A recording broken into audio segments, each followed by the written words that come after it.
Bye. Chowdary గారిని పంపించేశారు, మీరు ఎలా అనిపిస్తుంది మీకు? చౌదరి గారిని పంపించడం చాలా చాలా బాధ అనిపిస్తుంది అన్న. అసలు ఇంకా రీతు చౌదరి బయటకు వచ్చిన తర్వాత ఇంకా పవన్ రియాక్షన్ ఎట్లా ఉంటుంది అంటే, అసలు పవన్ నాగార్జున సార్ వైర్లు కట్ చేయమంటే అదంటే పవన్ గుండెలు రైలు పరిగెత్తిపోతున్నాయి. ఇంకా నేను చెప్తున్నా పవన్ రియాక్షనే చూసాను నేను ఎక్కువైతే. చాలా బాధ అనిపిస్తుంది. దయచేసి ఇంకా రీతు బయటకు వచ్చింది కాబట్టి పవన్ ఇప్పుడే 2 వీక్స్ అయినా గేమ్ పెడితే టాప్ 3 లో అవకాశం ఉంటుంది. లేకపోతే నెక్స్ట్ వీక్ అన్నా నువ్వు కూడా బయటకు వచ్చేస్తావు. అది చాలా బాధపడిందా సంతోషపడిందా? మీ తనుజ బాధపడిందా సంతోషపడిందా? ఒక ఫ్రెండ్ అన్న, ఫ్రెండ్ బయటకు వస్తే బాధపడుకుని ఏడుస్తా నవ్వుకుంటుందా? లేదు లేదు లేదు, బాధపడుతుంది అన్న కంపల్సరీ. సంజన కూడా అంత క్లోజ్ ఉంటుంది కానీ రీతు కంపల్సరీ క్లోజ్ ఉంటుంది కదా తనుజతో. ఆమె బాధపడుతుంది కదా. అది తనుజ గెలిచిన తర్వాత రీతు చౌదరికి సాయం చేసిందా చేయదా అన్న? ఒక విషయం చెప్పనా, బిగ్ బాస్ లో ఉన్నాను sake friendship relation anything love story ఏది బయటకు వచ్చిన తర్వాత హాయ్ అంటే హాయ్ బాయ్ అంటే బాయ్, ఓకేనా? కెమెరాల ముందు వరకే, బయటకు వచ్చాక ఎవరు వాళ్ళది. ఇంకొక 1 వీక్ ఉంటే రీతు చౌదరి పవన్ కొంచెం పవన్ ఇంకా నేమ్ వచ్చేది, రీతు ఒక్క కూడా మంచి నేమ్ వచ్చేది అన్న. అయితే రీతు చౌదరి వెళ్ళిపోయింది కదా, మరి పవన్ కి ఏమైనా స్ట్రాంగ్ అయ్యే అవకాశం ఉందా? పక్కా అవుతుంది అన్న. అంటే మనకి పెద్దగా కెమెరా ముందు కనిపించడం లోపల బాధ అనిపిస్తుంది అన్న. అమ్మాయిలేమో ఏడుస్తుంటారు పైకి, అబ్బాయిలేమో మనసులో ఏడుస్తుంటారు కదా. పవన్ పాపం బాధపడుతూ ఉంటాడు. ఏం కదన్నా, రీతు లైఫ్ లో వస్తుంది పోతుంది, బట్ ఏంటంటే బిగ్ బాస్ ఒకేసారి వస్తుంది లైఫ్ లో. నువ్వు గేమ్ ఆడు, కంపల్సరీ టాప్ 2 లోనే అవకాశం ఉంటుంది ఇప్పుడు. ఎందుకంటే పవన్ కళ్యాణ్ అందరు లేపేస్తున్నారు 2 వీక్స్ నుంచి. దయచేసి ఎంత లేపినా సరే కంపల్సరీ విన్నే అవకాశం ఒక్కరికే ఉంటుంది కాబట్టి నువ్వు ట్రై చేయి. ఏదైనా సరే గెలుపు వస్తూనే ఉంటుంది, నువ్వు ట్రై చేస్తూనే ఉండు అంతే. రాసుకుంటారా భయ్, చెప్తున్నా బిగ్ బాస్ స్టోరీ మొదనే చెప్తున్నా. Top 1 Tanuja, top 2 Pavan, top 3 Emmanuel, top 4 Pavan, last లో బర్నీ గారు అంతే ఫిక్స్. అంటే టాప్ 2 లో పవన్, టాప్ 3 లో పవన్. ఇద్దరు పవన్ ఎవరు? డిమాండ్ పవన్ టాప్ 2 లో, ఆర్మీ పవన్ అన్న. కళ్యాణ్ అతని పేరు అదే పడాలా ఆర్మీ కళ్యాణ్.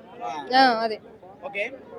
అయితే మిగిలిన వాళ్ళందరూ వెళ్ళిపోతారంట, నెక్స్ట్ వీక్ వెళ్ళిపోతారు కన్నా. అసలు ఈ వీక్ డబుల్ ఎలిమినేషన్ జరగాల్సింది, బట్ రీతు గారు ఒక్కరు వచ్చే సోమశెట్టి గారు బయటకు వస్తారు అనుకున్నారు, రాలేదు. నెక్స్ట్ వీక్ డబుల్ వచ్చేస్తారు, సంజన గారు బర్నీ గారు నెక్స్ట్ వీక్ కమింగ్. ఇంకా కొంచెం ఎక్కువ ఉండేది అంటే పవన్ కావాలనే బయటకు వచ్చింది అని చాలా మంది చెప్తున్నారు, మీరేమంటారు? ఎందుకు వస్తుందా? సో పర్సనల్ రీజన్స్ వల్ల బయటకు వచ్చింది అని చెప్పి చెప్తున్నారు, మీరేమంటారు? పర్సనల్ అట్లా ఏముండదన్న. ఆమె జనాలు ఓటింగ్ ద్వారా బయటకు వచ్చింది తప్ప దానికి అట్లా ఏముండదు. ఎందుకంటే వాళ్ళ పర్సనల్ విషయం మనకి తెలియదు, మనం అది మాట్లాడు కూడా తప్పు కాబట్టి. ఆమె ఏమున్నా సరే బిగ్ బాస్ జనాల ద్వారా బయటకు వచ్చింది, ఆమె పర్సనల్ అయితే బయటకు కాదు. అయితే చాలా మంది నెటిజన్లు చెప్తున్నారు రీతు బయటకు వచ్చేసింది, అమ్మయ్య పీడ వెలుగడైందని చెప్తున్నారు. కొంతమంది చాలా మంది అనుకుంటున్నా, వీడియోలు చూసా రీతు చౌదరి బయటకు వచ్చి దరిద్రమైంది అనుకుంటున్నారు. చాలా మంది అనుకుంటున్నారు రీతు వీడియో ఓపెన్ చేస్తారు దరిద్రమైంది, బిగ్ బాస్ దరిద్రమైంది, బాగుపడుతుంది ఇప్పుడు ఆ పవన్ అని చెప్పి చాలా కామెంట్స్ వస్తున్నాయి అన్న. దయచేసి అట్లా పెట్టమాగండి అన్న. అసలు ఫస్ట్ ఎవరు తప్పు తెలుసా? పవన్ ది తప్పు. గెలికింది ఎవరన్నా? అమ్మాయిని పవనే కదా గెలికింది. ఫస్ట్ హ్యాండ్స్ పట్టుకోవడం అది పట్టుకుంది ఎవరిని? రీతుని పట్టుకుంది, పవనే కదా. అలా చేయడం వల్ల రీతు పడిపోయింది అంతే. దాంట్లో రీతు తప్పు ఏం లేదు. మనసు పెద్దది, తన ప్రేమని పంచుతుంది అందరికి, తన ప్రేమని పంచుతుంది అన్న. అంటే అలా ఉన్నప్పుడు తన ఇన్స్పిరేషన్ ఎవరు తీసుకోరు కదా. ఇన్స్పిరేషన్ ఆమెకు ఉండాల్సింది ఆమెకు ఉంటది అన్న. అన్న ఒక విషయం చెప్పనా, మనం ఒకళ్ళ క్యారెక్టర్ గురించి మనం వేలెత్తే చూపు మనం చూసుకోవాలన్నా, అర్థమవుతుందా? ఒకళ్ళు మనం అలా ఫేమస్ అయ్యారు కదా అది చెప్పని వాళ్ళు మాట్లాడితే మన బతుకులు ఏమన్నా కరెక్ట్ ఉన్నాయా? మన లైఫ్ లో మనకే క్లారిటీ లేవు. అదే అంటున్నా, ఒక ఆడపిల్ల గురించి ఇట్లా మాట్లాడకూడదన్నా.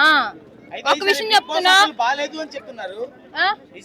అరే బాయ్ బిగ్ బాస్ బాలేదు, ఇంకా దరిద్రంగా ఉంది అంటున్నారు, మీరేమంటారు? బిగ్ బాస్ బాగాలేనప్పుడు నువ్వు చూడకరా బాయ్, నువ్వు చూస్తేనే దరిద్రం.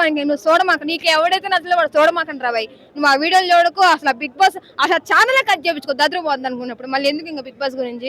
నువ్వు కాకపోతే 1,00,000 మంది బయట చూస్తున్నారు, నీకు ఒక్కడి కోసం కాదుగా బిగ్ బాస్ అంతే.